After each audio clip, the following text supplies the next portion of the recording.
잘 오셨습니다. 이렇게 한번 축복해 주시겠습니까? 예, 감사합니다. 주님의 이름으로 환영하고 축복합니다.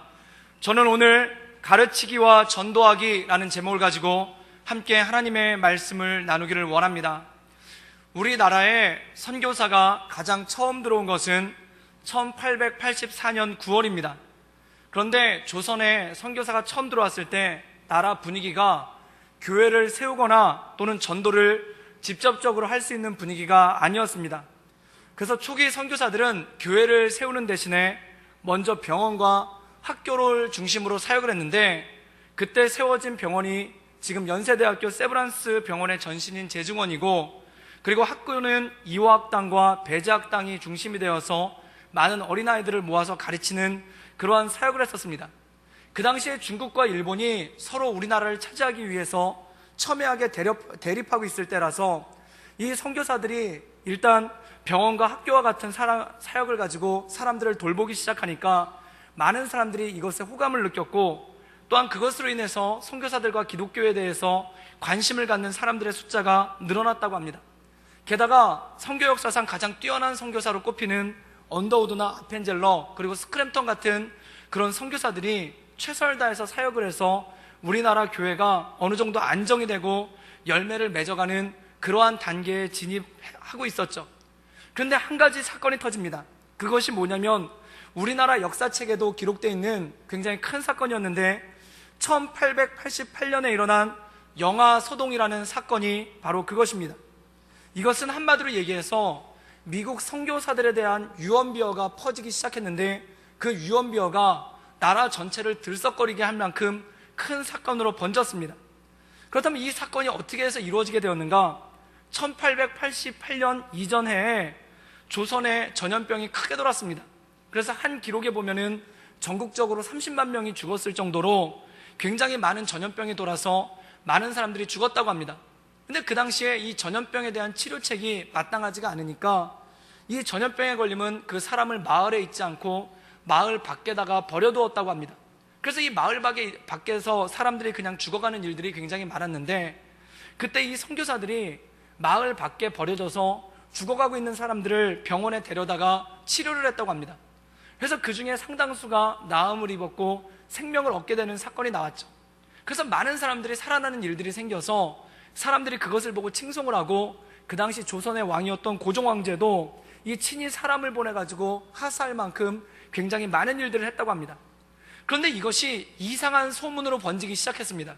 그 소문이 뭐냐면 미국 선교사들이 마을 밖에 버려진 시체를 가져다가 시체의 눈을 빼서 카메라 렌즈를 만드는 데 쓰고 있다라는 그러한 말 같지도 않은 소문이 퍼지기 시작했습니다.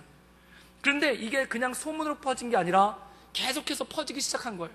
시체의 눈을 빼다가 카메라 렌즈를 만들고 있다, 이런 말 같지도 않은 소문이 도는데, 일각에서는 어떤 소문이 같이 돌았냐면은 아니 땐 굴뚝에 연기가 안 날 리가 없다, 그리고 저 선교사들이 남의 나라 땅에 와가지고 괜히 저럴 리가 없다, 뭔가 자기들에게 이득이 되니까 저런 것이다, 이런 소문과 맞물려서 이 소문이 걷잡을 수 없이 퍼져나가기 시작했습니다.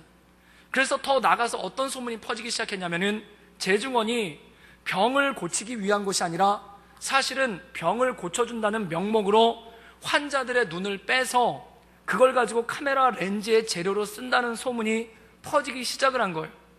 또 소문이 계속해서 어떻게 퍼졌냐면은 미국 선교사들이 어린아이들을 꿰어다가 그 아이들을 잡아먹는다라는 그런 소문이 돌았습니다. 그래서 그 아이들을 꿰기 위해서 만든 것이 배제학당이고 이화학당이었다는 겁니다. 그래서 이 소문이 조금 더 퍼지기 시작했는데, 배제학당 지하에는 아이들의 고기를 보관하기 위한 거대한 창고가 있고, 그리고 이화학당은 이 여자애들을 빼돌려서 미국에 보내서 미국 사람들이 잡아먹게 하려고 여자 아이들을 모아놓은 것이 바로 이화학당이다라는 그러한 소문이 퍼지기 시작합니다. 한마디로 말도 안 되는 소문인데 이 소문이 걷잡을 수 없이 퍼지게 되는 거예요. 그래서 이 소문은 1888년 4월에 퍼져나가기 시작하더니 6월에 이르러서는 극에 달합니다. 게다가 프랑스 대사관에 경비로 일했었던 오봉엽이라는 사람이 있는데, 진짜 이 이름은 역사책에 기록이 되어 있습니다. 이 오봉엽이라는 사람이 뭐라고 얘기를 했냐면은 서양인들이 아이들의 살과 피를 먹는 것을 자기가 직접 보았다는 그러한 소문을 퍼뜨리고 다닌 거예요. 이에 많은 사람들이 격분하고 흥분해서 군중들이 제중원과 이화학당, 배제학당으로 몰려가서 거기를 습격하는 사건이 벌어졌습니다. 그 와중에 이화학당의 경비 2명이 몰려온 군중들에 의해서 끔찍하게 살해되는 그러한 일도 있었고, 또한 선교사들 집에 돌이 날라들고 선교사들이 길을 거닐고 있으면은 사람들에게 사람을 잡아먹는 양귀자라고, 서양에서 온 귀신들이라고 소리를 지르며 비난하며 오물을 던지는 일이 급기야 생기다가 나중에는 이 선교사들 역시 생명의 위협을 받는 그러한 일들이 생겼다고 합니다. 그래서 이 상황이 얼마나 심각했는지 미국 대사관에서는 선교사들에게 철수를 종용할 정도로 굉장히 일이 크게 번졌다고 하죠. 한마디로 어이없는 일이 벌어진 겁니다. 이 4년 동안 피땀을 흘려서 흘린 노력이 말 같지도 않은 유언비어 때문에 수포가 될 지경에 빠졌다는 것이죠. 그런데 놀라운 것이 있습니다. 이런 유언비어가 퍼지고 돌이 날라들고 선교사들이 지나다닐 때 욕설과 오물이 투척되는 일이 있었는데, 이 선교사들 중에 누구 하나도 아무런 동의 없이 각자의 자리에서 계속해서 사역을 했다는 것입니다. 그래서 그때 이 일을 누군가 기록을 했는데, 그 기록의 내용을 보면 이렇습니다. 세상은 그들을 향해서 비난하고 분노했지만 그들은 언제나 그렇듯이 그들의 자리를 지키고 있었다라고 그렇게 기록이 되어 있습니다.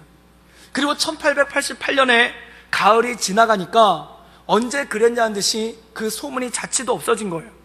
그래서 그때를 회상하면서 언더우드 선교사가 이런 글을 남겼습니다. 지금 생각해보면 참 끔찍하고 잔인한 일입니다. 우리가 사랑하려고 최선을 다했던 사람들이 말도 안 되는 소문 때문에 우리에게 돌을 던지고 우리를 비난했으니까요. 그런데 우리 중에 한 명도 떠나지 않고 그 자리를 지켰습니다. 우리가 그 자리를 지킬 수 있었던 것은 하나님께서 우리에게 주신 평안함이 없었다면 불가능했을 것입니다 라는 그러한 기록을 남겼습니다. 사랑하는 여러분, 사실 말 같지도 않은 유언비어 때문에 누군가 나에게 돌을 던지고 비난한다면 얼마나 힘든 일이겠습니까?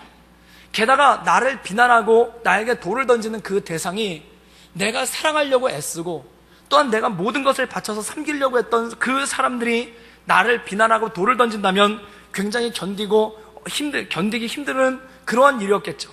그런데 선교사들이 그곳에서 움직이지 않고 그 오해와 모진 비난을 받아가면서 복음을 전하고 가르치고 그 자리를 지킬 수 있었던 이유는 무엇이겠습니까?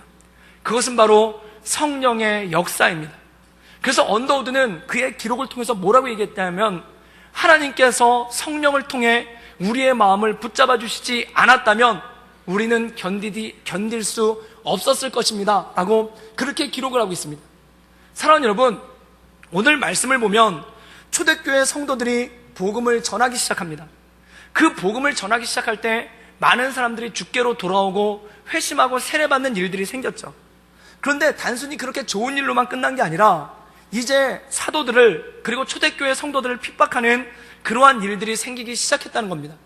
처음에는 간헐적으로 일어났지만 이제는 조직적으로 일어나고 빈번하게 이 초대교회 성도들과 사도들을 핍박하고 괴롭히는 일들이 일어나기 시작했다는 것입니다. 그런데 이 성도들이 그 핍박과 어려움에 미동도 하지 않고 요동도 하지 않고 굳건하게 주의 복음을 전하면서 자기의 자리를 지켜나갑니다. 그 담담이 어디서 왔는가?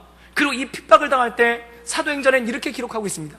그들의 마음 가운데 기쁨과 즐거움이 충만하였다. 그렇다면 이 기쁨과 충만함이 어디서 왔겠습니까? 이것은 바로 성령께서 우리를 붙잡아 주시는 능력인 줄 믿습니다. 바로 성령 충만할 때 어떠한 일이 있어도, 어떠한 일들이 닥쳐와도 그것에 흔들리고 요동하지 않고 하나님의 길을 걸어갈 수 있는 능력이 그 안에 있다라는 것이죠. 저는 우리 구덕교회 모든 성도님들이 성령 충만하여서 어떤 일이 있어도, 어떤 상황이 생겨도 요동하지 않고 주님께서 우리에게 허락하신 길을 온전히 걸어갈 수 있기를 주님의 이름으로 축원합니다. 그래서 어떤 일이 있어도 요동하지 않고 흔들리지 않으며 하나님께서 우리에게 맡겨주신 사명을 잘 감당하는 우리 구덕교회 모든 성도가 되기를 주님의 이름으로 축원합니다. 오늘 말씀 가운데 보면 초대교회 성도들의 모습이, 그러한 모습이 잘 나와 있다는 것이죠. 우리 사도행전 5장 40절에서 42절까지의 말씀을 읽겠습니다. 우리 다 같이 읽겠습니다. 그들이 옳게 여겨 채찍질하며 예수의 이름으로 말하는 것을 금하고 놓으니 사도들은 그 이름을 위하여 능욕받는 일에 합당한 자로 여기심을 기뻐하면서 공의 앞을 떠나니라. 그들이 날마다 성전에 있든지 집에 있든지 예수는 그리스도라고 가르치기와 전도하기를 그치지 아니하니라. 오늘 말씀 가운데 보면은 사도들이 복음을 전할 때 많은 사람들이 와서 회개하고 그 복음을 받아들이고 예수님을 믿게 됩니다. 그런데 그거에 대한 역풍이 불기 시작하는데 사도들을 핍박하기 시작하죠. 그래서 유대인들과 바리새인들과 사두개인들과 제사장들이 사도들을 잡아서 위협하고 옥에 가두고 그들에게 예수님을 전하지 말도록 위협하는 내용이 오늘 말씀 가운데 나온다는 겁니다. 그리고 오늘 말씀 가운데 보면은 이 사도들을 옥에 가뒀을 뿐만 아니라 그들을 채찍으로 때리고 그 다음에 다시는 예수 그리스도에 대해서 전하지 말라고 협박을 한 다음에 풀어주는 장면이 오늘 말씀 가운데 나옵니다. 그럼 이렇게 채찍질 당하고 협박당하고 위협을 당했는데 이 사도들은 어떤 마음을 가지고 있었는가? 성경은 이렇게 기록하고 있습니다. 그들이 능욕받는 것을 합당함으로 여기고 기뻐하였다라고 말씀하고 있습니다. 즉 그들에게 환난이 오고 채찍질 당하고 어려움이 왔는데 그들은 오히려 이것을 기뻐하고 즐거워했다는 것입니다. 또 뭐라고 기록하고 있냐면 그들이 날마다 성전에 있든지 집에 있든지 예수를 가르치기와 전도하기를 그치지 않았다라고 말씀하고 있습니다. 즉 복음을 전할 때마다 핍박이 다가왔지만 그것에 넘어지는 것이 아니라 오히려 기뻐하며 오히려 더 적극적으로 복음을 전했다라는 말씀이 이 말씀 가운데 나온다는 겁니다.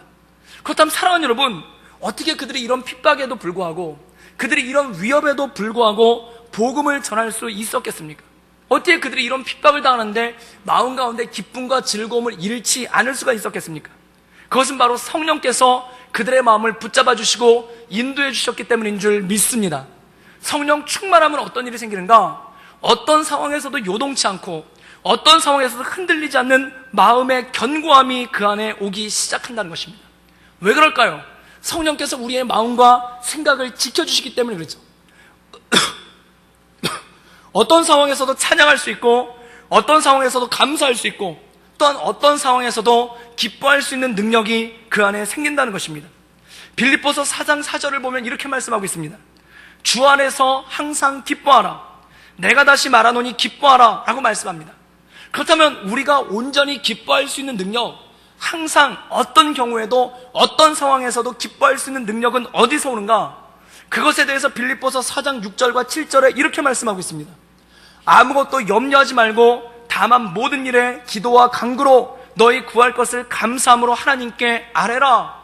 즉 우리의 마음을 염려하게 하고 우리의 마음을 근심하게 하고 우리의 마음을 걱정하게 하는 그 일들이 몰려올 때 기도와 간구로 하나님께 아뢰라는 것입니다. 그때 어떤 역사가 나타나는가? 그리하면 모든 지각에 뛰어난 하나님의 평강이 그리스도 예수 안에서 너희 마음과 생각을 지키시리라. 즉 하나님의 평강이 우리와 우리의 마음과 생각을 지키시는 줄 믿습니다. 즉 기도할 때 성령 충만함이 우리에게 올 때 하나님께서 우리의 마음과 생각을 지키셔서 견고하고 흔들리지 않게끔 막아주신다는 거예요. 그래서 잠언에서는 이렇게 말씀하고 있습니다. 마음을 지키는 자는 성을 지키는 자와 같다라고 말씀하고 있습니다. 이것은 무엇입니까? 성은 적들이 아무리 공격해와도 무너지지 않고 쓰러지지 않으며 나를 지켜주는 도구입니다. 즉 성령 충만할 때 하나님께서 우리의 마음을 성같이 하셔서 적들의 아무런 공격이 와도 어떤 비난이 와도 흔들리지 않는 견고함으로 나갈 수 있는 힘과 능력이 그 안에 있다라는 것입니다. 사랑하는 여러분, 성령 충만하기를 주님의 이름으로 축원합니다. 그리고 성령 충만할 때 어떤 일이 있어도 흔들리지 않고 어떤 일이 있어도 요동하지 않는 견고한 요새와 같이 견고한 성같이 여러분의 마음을 지키며 나갈 수 있기를 주님의 이름으로 축원합니다. 군대에 있다 보면은 아침에 6시에 기상을 합니다. 그럼 이 6시에 기상나팔 소리를 듣고 눈을 뜰 때가 거의 없어요. 이거는 병장쯤 돼야 기상나팔 소리를 듣고 눈을 뜨게 되고, 그 이전에는 어떻게 하냐면 6시가 기상인데 한 5시 55분쯤에 눈을 뜹니다. 그러면 천정을 바라보고 있으면은 한숨이 절로 나는 거예요. 그 이유가 뭐냐면 오늘 하루 살아가야 되는 고달픔이, 오늘 하루 살아가야 되는 그 힘듦이 마치 파도처럼 밀려오기 시작하는 거예요. 아, 오늘 하루 또 어떻게 살아가야 되는가? 또 오늘 하루 얼마나 많은 욕을 먹을 것이며 오늘 하루 얼마나 많은 괴롭힘을 당할 것이며, 오늘 하루 밥 한 술 떠먹으려고 얼마나 많은 욕과 얼마나 많은 괴롭힘과 기합을 받아야지 밥을 입에 넣을 수 있을까라는 그런 생각이 드는 거예요. 그래서 아침에 눈을 뜨면은 천정을 바라보면서 한숨이 물밀듯이 몰려옵니다. 그런데 이게 저만 그러는 게 아니라 훈련소에서 보통 내무반 하나에 16명이 쓰는데 그 16명 중에 기상나팔 소리를 듣고 눈을 뜨는 병사는 아무도 없어요. 다 그 이전에 눈을 떠요.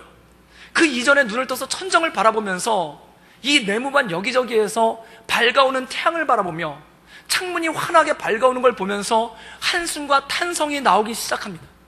그 이유가 뭐냐면 오늘 하루 또 어떻게 살아야 될까? 또 오늘 하루 얼마나 모진 일들을 겪을까? 또 오늘 하루 얼마나 괴롭힘을 당할까라는 그런 한숨 때문에 눈을 뜨고 한숨을 쉬게 되는 거죠. 근데 시편에 이것과 비슷한 말씀이 있습니다.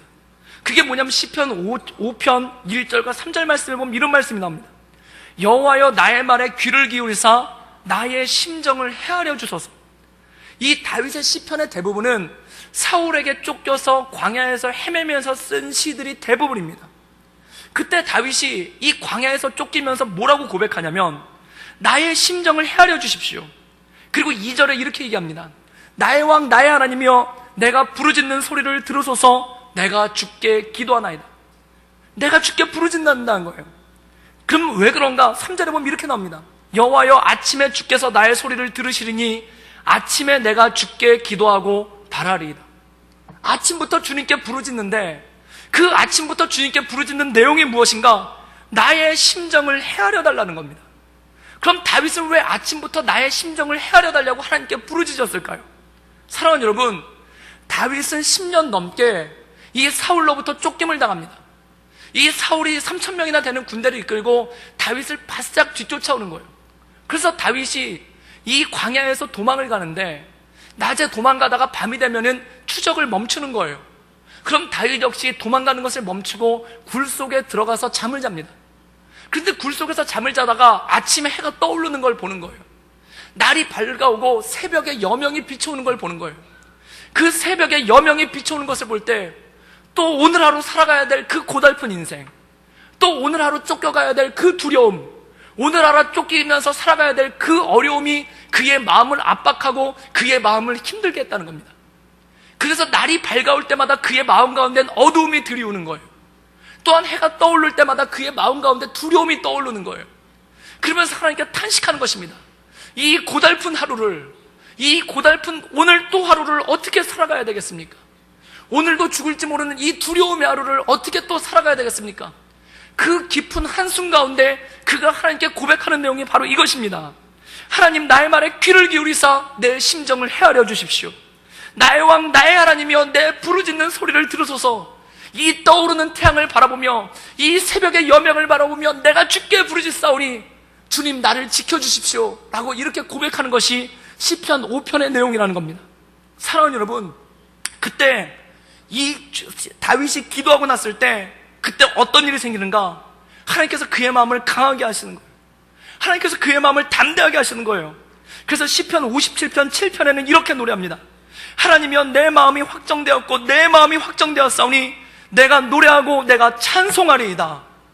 그 아침에 떠오르는 태양을 바라보면서 두려움이 엄습할 때 그가 주께 기도했다는 겁니다.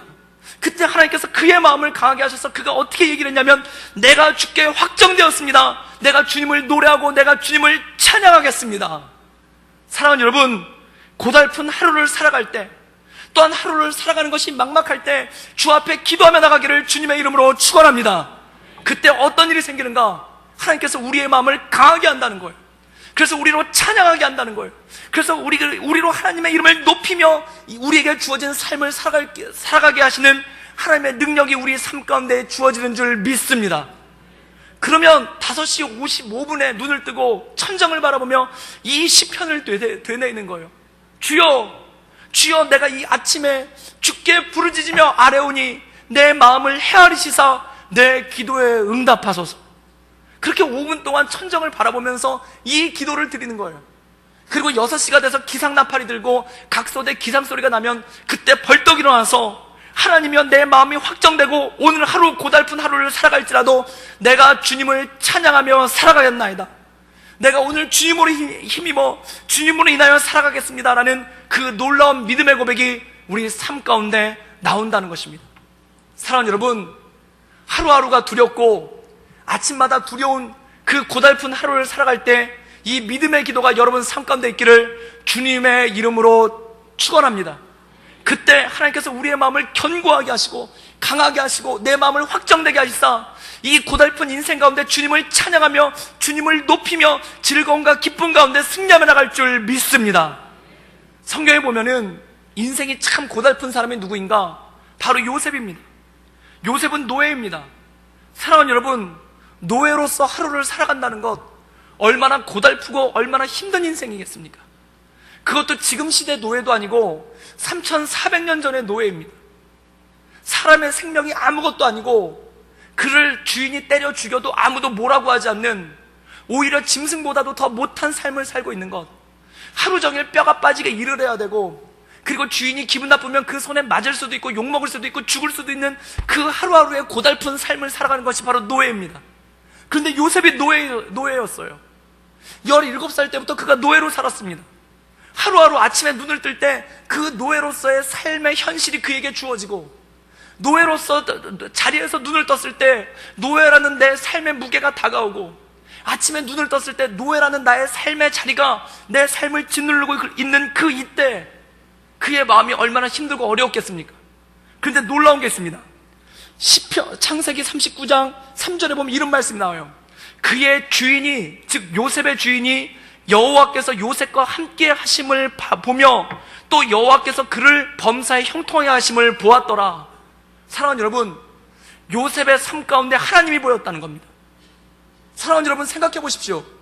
노예가 어떤 일을 하면 얼마나 대단한 일을 하겠습니까? 노예가 하면 얼마나 폼나는 일을 하겠습니까? 노예가 일을 하면 얼마나 대단한 일을 하겠습니까? 하루 종일 걸레질하고 하루 종일 청소하고 하루 종일 잔심부름하는 거예요. 그게 노예의 삶이에요. 세상에 멋진 일 아무것도 없고 세상에 폼나는 일 하나도 없고 아침부터 저녁까지 손이 닳도록 허드렛 일하는 게 그게 노예입니다. 그런데 그 허드렛 일을 하는 노예에게서 하나님이 발견되어졌다는 것입니다. 그 아무것도 아닌 일을 하고 있는 노예인 요셉에게서 하나님의 살아서 역사심이 그의 삶 가운데 보였다는 것입니다. 사랑하는 여러분 인생 가운데 그러한 능력이 있을 수 있기를 주님의 이름으로 축원합니다. 내 별 볼 일 없는 인생, 내 고달픈 인생, 내 아무것도 아닌 인생, 내 허드렛 일의 세월을 보내고 있는 그 인생 가운데, 여러분의 인생 가운데 하나님이 보여주는 놀라운 역사가 있기를 주님의 이름으로 축원합니다. 이 요셉이 걸레질을 하는 걸 볼 때, 요셉이 청소를 하는 걸 볼 때, 요셉이 이 허드렛 일을 할 때 그의 모습을 보고 하나님을 사람들이 봤다는 겁니다. 그의 모습을 보고 하나님을 느꼈다는 것입니다. 그리고 하나님이 그와 동행하시는 것을 봤다는 겁니다. 사랑하는 여러분, 이것이 요셉의 인생이라는 겁니다. 초대교회 성도들의 대부분은 노예였습니다. 어떤 이들은 초대교회 성도의 90% 이상이 노예였다고 말하는 사람도 있습니다. 그런데 한 기록에 보면 이런 기록이 있어요. 하루는 황제가 마음이 답답하고 염려가 가득 차서 이 로마의 황제가 잠을 못 이룬 거예요. 그래서 침실에서 나와서 이 궁궐을 거닐고 있는데 어디서 은은한 노랫소리가 들리더라는 겁니다. 어디서 은은한 콧노래 소리가 들리는데 그 노랫소리가 얼마나 즐겁고 얼마나 평화로운지 한참을 그 노래를 듣고 있었다는 거예요. 그래서 그 노래를 듣다가 누가 이렇게 노래를 부르고 있나 그래서 찾아가 봤더니 궁궐의 한 구석에서 한 노예가 바닥에 엎드려가지고 두 손으로 걸레로 바닥을 닦으면서, 그 무릎 꿇고 두 손으로 걸레로 바닥을 닦으면서 콧노래를 부르고 있는데, 그 콧노래 소리가 얼마나 아름답고 얼마나 평화로웠는지 그 노래소리에 도취가 됐다는 거예요. 그래서 황제가 그 노예를 부릅니다. 그래서 그 노예한테 이렇게 얘기한 거예요. 너는 무엇이 즐거워서, 너는 무엇이 기뻐서 노래를 부르는가? 라고 물어봤더니 그 노예가 뭐라고 얘기했냐면, 제 인생이 너무 기뻐서, 제 삶이 너무 감사해서 저도 모르게 노래를 불렀습니다 라고 얘기한다는 거예요. 그러니까 황제가 깜짝 놀라서 물어본 거예요. 너는 노예인데, 언제 죽을지 모르는 노예인데, 평생 죽도록 일만 하다가 죽고 버림받는 노예인데 뭐가 그렇게 즐겁고 뭐가 그렇게 행복한가? 그렇게 물어본 거예요. 근데 그가 이렇게 얘기한 거예요. 나도 모릅니다. 근데 내 마음 가운데 평안이 있고 내 마음 가운데 즐거움이 있어서 이 노래가 나옵니다 라고 얘기한 거예요. 그랬더니 황제가 정색을 하면서 그에게 이렇게 물어봤다고 했습니다. 너는 그리스도인인가? 너는 기독교인인가? 그 당시 기독교인들은 잡히면은 순교당하고 감옥에 갇히고 매를 맞고 그리고 엄청난 고문과 핍박을 당할 때입니다. 로마 시대니까요. 그때 단도직입적으로 물어본 거예요. 너는 그리스도인인가? 그때 이 노예가 이렇게 얘기했다고 합니다. 맞습니다. 저는 그리스도인입니다. 저는 나를 구원하신 하나님을 생각할 때, 나를 위해 죽으신 그 주님을 생각할 때, 그 주님을 십자가를 생각할 때 나의 마음 가운데 기쁨과 즐거움이 넘치고 그 감사함이 끊이질 않습니다 라고 고백했다는 거예요. 그때 황제가 노예를 보면서 이렇게 얘기를 했다고 그래요. 황제인 나는 노예의 삶을 살고 있고 노예인 너는 황제의 삶을 살고 있구나. 사랑하는 여러분, 그 노예로서 고달픈 삶을 살고 있는데 어떻게 노래할 수 있는가? 어떻게 찬양할 수 있는가? 어떻게 즐거워하고 기뻐할 수 있는가? 하나님께서 그의 마음을 지키시고 하나님께서 그의 마음을 만져주심인 줄 믿습니다. 그때 기쁨이 넘쳐나는 거예요. 사랑하는 여러분, 요셉은 노예였습니다. 평생을 청소하고 일하고 허드렛 일하는데 그의 젊음을 다 보냈어요. 그런데 그를 통해서 예수님이 보였다는 겁니다. 이 사람이 어떤 사람인가? 하나님과 함께함으로, 하나님과 동행함으로 명품 노예가 된 줄 믿습니다. 사랑하는 여러분, 이왕 인생을 살려면 명품으로 살 수 있기를 주님의 이름으로 축원합니다. 여러분, 가방과 옷과 구두와 신발, 그 모든 것 가운데 명품이 하나쯤은 있기를 제 개인적으로 소망합니다. 물론 없어도 괜찮습니다. 루이비통, 샤넬, 돌체인가바나, 페라가모, 조르지오, 알마니, 프라다, 제가 방언하는 게 아니라 제가 알고 있는 명품 이름을 다 얘기한 겁니다. 그런데 이런 명품을 뛰어넘어 크리스찬이라는 인생의 명품이 되기를 주님의 이름으로 축원합니다. 크리스찬, 나는 크리스찬이다라는 그 인생의 명품이 여러분 삶 가운데 이루어지기를 주님의 이름으로 축원합니다.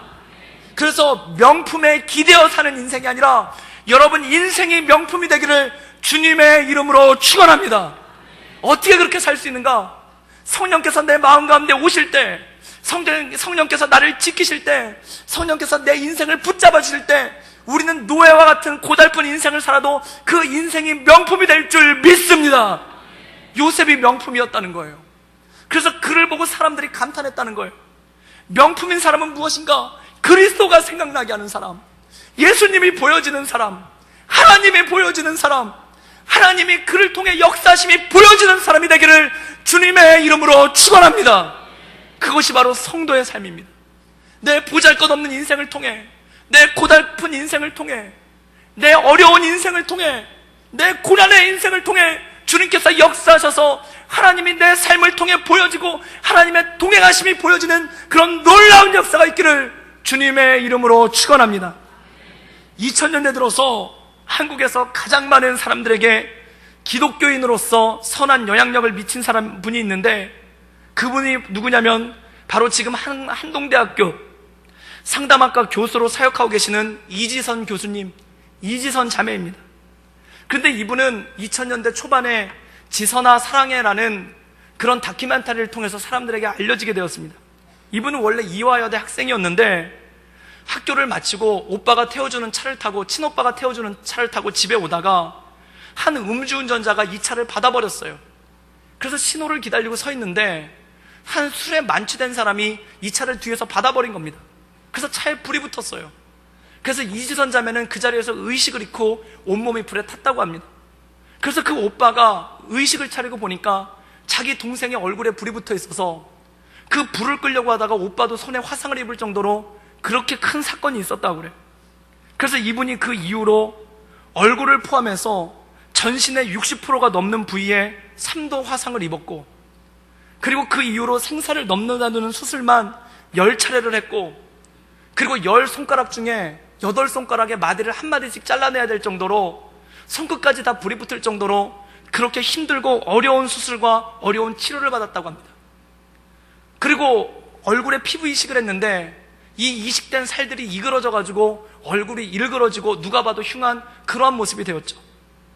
그런데 이렇게 힘들고 어렵고 고통스러운 날들을 겪으면서, 그 고통스러운 일들을 겪으면서 그녀는 이렇게 고백합니다.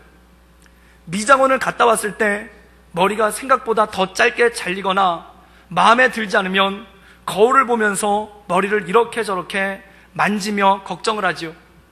한 달이면 다시 자랄 머리를 보면서도 이렇게 신경을 쓰는 것을 보면 저도 어쩔 수 없는 여자입니다. 그런데 한 달이 지나도 1년이 지나도 10년이 지나도 회복될 수 없는 내 얼굴을 보며 아무런 걱정도 되지 않고 절망도 되지 않는 것을 보면, 그리고 살아갈 앞날이 기대되는 것을 보면 이것은 기적이라는 말 외에는 달리 설명할 방법이 없습니다. 이게 이분의 고백이에요. 미장원에서 머리를 잘라도, 미장원에서 머리를 해도 머리가 잘 안 나오거나 마음에 안 들게 잘리면 그것 때문에 신경 쓰인다는 거예요. 한 달이면 다 자라서 원상태가 될 텐데, 한 달이면 다시 복구가 될 텐데, 그 잘못 잘려진 머리 때문에 마음 쓰이고 신경 쓰이고 마음 가운데 부담이 되는 게, 그게 여자고 자기도 그 여자의 마음을 가지고 있다는 거예요. 그런데 자기 얼굴을 보면서 평생을 지나도 회복되지 않을 그 얼굴을 보면서 아무런 걱정도 되지 않고 심지어 절망도 되지 않고 오히려 앞으로 살아갈 앞날을 기대하고 그것이 희망스럽다면 이것을 기적이라는 말 외에 달리 어떻게 설명하겠습니까? 이렇게 고백한다는 겁니다. 사랑하는 여러분, 하나님께서 그 자매의 마음을 붙잡아 주시고 인도해 주신 줄 믿습니다. 이것은 기적입니다. 성령께서 그 마음을 충만케 하시고, 성령께서 그 마음을 온전케 하시고, 성령께서 그 마음을 강건케 하시사 그것을 이겨낼 수 있는 힘을 주신 거예요. 그 마음 가운데 기적을 일으키신 거예요. 어제 신문을 보니까 우리나라가 매일 자살하는 사람의 숫자가 36명이라고 합니다. 매일 36명이 자살을 해요. 10년 전보다 많이 낮았대요. 10년 전에는 매일 41명이 자살을 했는데 숫자가 확 줄어가지고 숫자가 36명으로 줄었다고 합니다. 1년에 13,140명이 자살을 한다고 합니다. 10대, 20대가 가장 많고 30대도 많은데 10대, 20대, 30대의 사망 원인 1위가 암도 아니고 교통사고도 아니고 자살이라는 겁니다. 왜 많은 젊은이들이 삶을 포기할까요? 그 이유는 마음이 무너졌기 때문입니다. 이 고달픈 현실 가운데, 이 고달픈 삶 가운데 열심히 살아도 미래가 보이지 않는 그 상황 가운데 마음이 무너졌기 때문에 그렇습니다. 저는 이 시대를 바라보며 우리가 기도하며 나갈 수 있기를 주님의 이름으로 축원합니다. 이 마음이 무너진 세대 가운데, 이 마음이 무너진 나라 가운데 성령이여 역사하셔서 그 마음을 견고하게 하여 주시옵소서. 그리하여 고달픈 삶을 하루하루 살아가고 있는 그 사람들의 마음을 견고케 하시사 그 마음 가운데 기적이 일어나게 하시사 하나님의 은혜 가운데 나갈 수 있도록 주님 이끌어 주시고 주님 역사하여 주시옵소서. 저는 우리 민족 가운데 이런 하나님의 역사가 있기를 주님의 이름으로 축원합니다. 그렇다면 왜 고난 가운데 기뻐할 수 있는가? 왜 고난 가운데 즐거워할 수 있는가? 하나님께서 그 마음을 지켜주시기 때문입니다. 이것은 기적입니다. 이것은 신비입니다. 그리고 더 나아가서 이 고난을 통해 우리에게 역사하실 하나님의 인도하심이 있는 줄 믿습니다. 로마서 8장 28절은 이렇게 말씀하고 있습니다. 우리가 알거니와 하나님을 사랑하는 자 곧 그의 뜻대로 부르심을 입은 자들에게는 모든 것이 합력하여 선을 이룬다. 여기서 모든 것이란 무엇인가? 내 삶에 주어지는 모든 상황, 좋은 상황뿐만 아니라 고난, 환난, 핍박, 어려움, 눈물남, 고달픈 그 모든 상황까지 합력하여 하나님의 은혜 가운데 선을 이룰 줄 믿습니다. 이것이 바울의 고백이에요. 또 바울은 빌립보서 4장 11절과 13절에 이렇게 고백합니다. 내가 궁핍함으로 말하는 것이 아니라 어떠한 형편에든지 나는 자족하기를 배웠노라. 나는 비천에 처할 줄도 알고 풍부에 처할 줄도 알아 모든 일 곧 배부름과 배고픔과 풍부와 궁핍에도 처할 줄 아는 일체의 비결을 배웠노라. 그리고 이렇게 고백합니다. 내게 능력 주신 자 안에서 내가 모든 것을 할 수 있느니라. 내가 어떤 상황에 처하든지 좋은 상황뿐만 아니라 힘들고 어렵고 고달픈 그 상황 가운데 처할지라도 내가 모든 것을 감당할 수 있는데 그것은 하나님께서 우리에게 능력을 주시기 때문인 줄 믿습니다. 그 능력이란 무엇인가? 우리의 마음을 고치는 것, 우리의 마음을 견고케 하는 것, 우리의 마음을 기쁨과 즐거움 가운데 나가게 하는 하나님의 성령의 역사인 줄 믿습니다. 제가 베트남에 살 때 제 사무실 앞에 큰 창문이 있었어요. 그래서 햇빛이 너무 많이 들어와가지고 더우니까 거기다 나무를 심어보라고 그래가지고 나무를 심었죠. 그래서 어떤 나무를 심었냐면은 제가 성격이 급해서 대나무를 심었습니다. 왜냐면 대나무는 잘 자라거든요. 정말 우후죽순이라고 비만 왔다 하면은 이게 정말 한 뼘씩 자라는 거예요. 얼마나 예쁘고 얼마나 사랑스러운지. 그래서 한동안은 이 대나무 자라는 것만 보면서 굉장히 기뻐했던 적이 있습니다. 그런데 이 대나무가 자라나니까 그 대나무 숲이 창문 앞에 형성이 된 거예요. 그런데 숲이 형성이 되니까 누가 오냐면은 새들이 오는데, 이 새 중에 작은 새 2마리가, 제 손바닥보다 작은 새 2마리가 이 안에 와가지고 둥지를 짓는 거예요. 그런데 밖에서 보면은 대나무 속 깊이 들어왔는데 제 사무실에서 보면 창문 바로 앞이에요. 그래가지고 거기서 이렇게 보면은 무슨 동물의 왕국처럼 새가 둥지 짓는 게 다 보여요. 그래가지고 보니까 이 작은 새 부부가 둘이가 어떻게 부은 줄 알았어요. 그래가지고 둘이가 막 날라와가지고 이 나뭇가지를 주워다가 걷다가 이렇게 둥지를 짓는 거예요. 그리고 제가 깜짝 놀랐는데 마지막에 그 어디서 물티슈를 하나 물어와가지고 그걸 바닥에다 이렇게 깔더라고요. 그래가지고 걔네들이 거기서 깔고 좀 있다가 그렇게 신방을 차렸는데, 좀 있다가 이 엄마 그 새가 알을 2개를 낳은 거예요. 그래서 손톱만한 알 2개를 봤는데 제가 그게 얼마나 신기하든지, 그러면서 그걸 또 한참을 봤어요. 그러고 있는데 이제 엄마 새는 그 알 2개를 품고 있고 아빠 새는 부지런히 날아다니면서 먹을 걸 구해와서 엄마한테 먹이는 거예요. 그래서 제가 그 아빠 새를 보면서 아빠는 새도 고달프구나, 처자식 먹여 살리느라고 아빠는 새도 고달프구나. 그래가지고 막 이 새가 부지런히 막 엄마 새를 먹이는 거예요. 그러다가 이 엄마 새가 이 알들을 품다가 얼마 지나니까 얘네들이 부화해가지고 정말 새빨간 살덩어리 같은 이 새 2마리가 부화가 돼서 나왔습니다. 아기 새들이 나왔어요. 그러고 났더니 좀 있다가 이제 엄마도 같이 나가가지고 벌레를 가져가지고 막 먹이는 거예요. 그래서 제가 그걸 보면서 새들도 아기 키울 때는 맞벌이를 하는구나, 그런 생각을 했습니다. 그래서 맞벌이를 하더라고요. 그래서 둘이 이걸 부지런히 물어와가지고 이 둘한테 막 먹이는 거예요. 근데 이 둘이 얼마나 잘 자라는지 무럭무럭 자라는 거예요. 그래서 솜털도 빠지고 이제 깃털이 나기 시작하면서, 그러면서 자라는데 이 어린 새들 2마리가 둥지에 꽉 차게 된 겁니다. 그래서 제가 그걸 보면서 얘네 이사 가야 될 것 같다, 이런 생각을 했죠. 그래가지고 이사는 어디로 가려나 이렇게 보고 있는데 둥지가 꽉 찼는데도 이사 갈 생각을 안 하는 거예요. 그런데 어떤 일이 생기냐면은 이 작은 새 2마리 중에 하나는 크고 하나는 작은데, 큰 새가 작은 새를 갖다 자꾸 쪼는 거예요. 머리를 자꾸 쪼는 거예요. 그리고 자꾸 괴롭게 하는 거예요. 그러니까 작은 새가 견디지 못하고 결국 그 둥지에서 떨어져 나갔습니다. 그래서 작은 새가 그 둥지 밖에 나가가지고 그 가지에 앉아가지고 막 우는 거예요. 제가 이렇게 감정을 이입해서 들어보면은 걔는 짹짹하고 울었는데 제가 들어보면 엉엉 우는 것처럼 들리더라고요. 막 서러워가지고 엉엉거리고 울더라고요. 그리고 그 둥지를 찾아내는 편안하게 거기서 누워있죠. 근데 엄마 아빠가 나타난 거예요. 근데 엄마 아빠가 제 생각에는, 제가 단순한 생각에는 그 큰 놈을 혼내고 꼴밥을 한 대 주고 그리고 작은 애를 다시 둥지 안에 들어가게 할 줄 알았어요. 그때 그냥 두는 거예요. 그냥 두고 가지 위에 앉아가지고 가시 그냥 짹짹거리고만 있는 거예요. 그런데 한나절인가 지났는데 보니까 이 쫓겨난 작은 새가 갑자기 등에서 날개를 피기 시작하는 겁니다. 그 날개 피는 걸 제가 그때 처음 봤어요. 등에서 날개를 피더니 날갯짓을 한나절 동안 푸닥푸닥거리고 하다가 저녁이 될 때쯤엔 엄마 새, 아빠 새랑 같이 날라서 나가는 거예요. 그러면 큰 놈은 어떻게 됐느냐? 이 둥지 안에 있어서 엄마 아빠가 주는 걸 계속 먹기만 하는 거예요. 계속 먹다 보니까 얘가 계속 뚱뚱해져요. 그래가지고 이게 둥지 안에 꽉 찼어요. 그런데도 나올 생각을 하지 않고 그 둥지 안에 계속 널브러져 있는 거예요. 그랬더니 엄마 아빠가 와가지고 이 둥지를 허물기 시작하더라고요. 그러니까 얘가 그때 막 울어요. 제가 번역을 해보니까 엄마 아빠 왜 이러세요? 이러는 것 같아요. 그래가지고 막 그걸 허무니까 우는 거예요. 그래가지고 결국 그 둥지가 더 허물어지고 얘가 밖에 나왔습니다. 밖에 나와서 한참을 우는 거예요. 근데 엄마 아빠가 거들떠보지도 않아요. 그렇게 반나절을 한참 울다가 결국 이 큰 녀석도 등에서 날개를 피는 거예요. 근데 문제는 뭐냐면 너무 뚱뚱해가지고 날개를 피는데 날지를 못해요.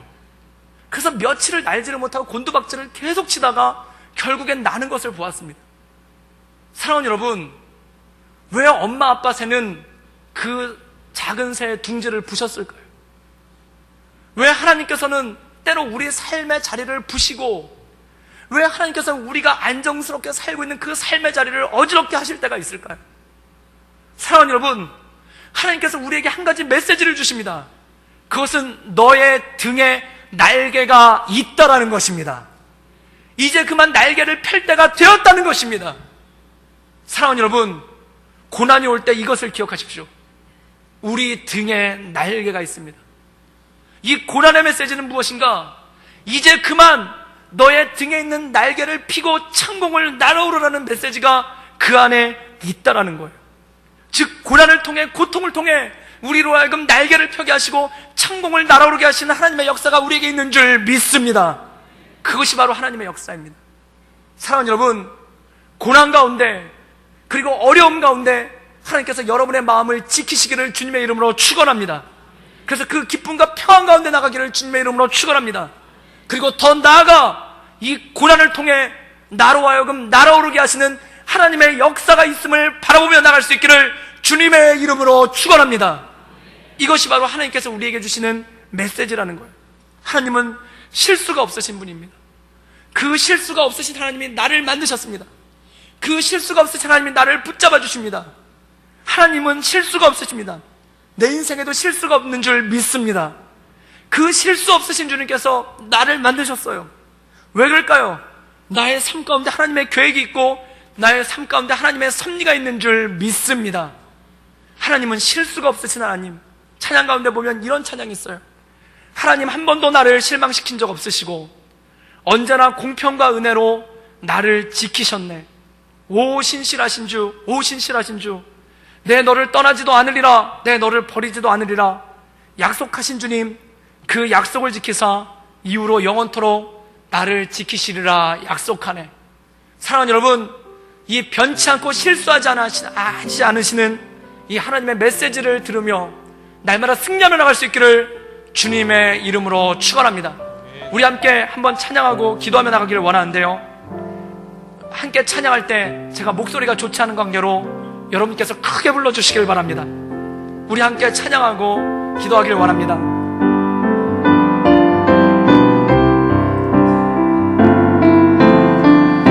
하나님 한 번도 나를 실망시킨 적 없으시고 실망시킨 적 없으시고 언제나 공평과 은혜로 언제나 공평과 은혜로 나를 지키셨네. 오 신실하신 주, 오 신실하신 주, 오 신실하신 주, 오 신실하신 주, 내 너를 떠나지도 않으리라, 내 너를 떠나지도 않으리라, 내 너를 버리지도 않으리라. 약속하셨던 주님, 그 약속을 지키사 그 약속을 지키사 이후로도 영원토록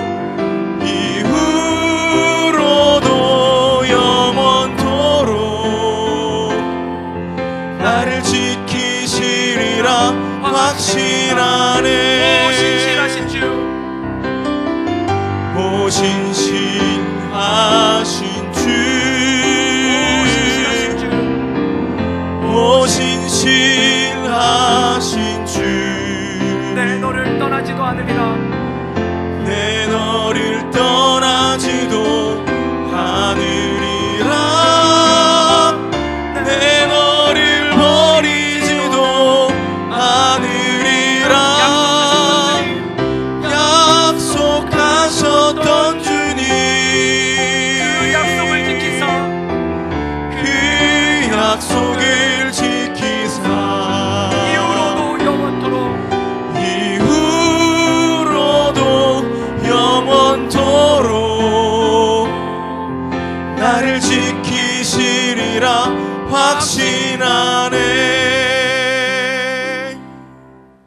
기도하시겠습니다. 늘 언제나 살아서 역사하신 주님, 우리가 하루하루 살아갈 때 너무 고달프고 힘겨울 때가 있음을 고백합니다. 우리가 이 고달픈 인생을 살아갈 때, 이 힘겨운 인생을 살아갈 때 주님, 우리의 마음을 지키시사 견고케 하여 주시옵소서. 그리하여 우리를 통하여 예수님이 생각나는 사람, 하나님이 보여지는 사람, 하나님과 동행함이 드러나는 그러한 명품 인생을 살 수 있도록 주님, 우리를 이끌어 주시고 우리 가운데 역사하여 주시옵소서. 그리하여 고난 중에 찬양하게 하시며 환난 중에 주님을 노래하게 하사 우리로 하여금 주님 기뻐하시는 삶, 주님을 드러내는 그러한 삶이 우리 삶 가운데 이루어지게 하여 주시옵소서. 또한 이 고난을 통해 내 인생 가운데 날개를 펴실 주님을 바라봅니다. 하나님, 내 삶의 자리가 허물어진다 할지라도 낙망하지 말게 하옵시며 내 등에 날개를 펴시사 나로 날아오르게 하시는 하나님의 은혜와 역사를 바라보게 하여 주시옵소서. 주님께 몰고 부탁드리오며 예수님의 이름으로 감사하며 기도드렸사옵나이다.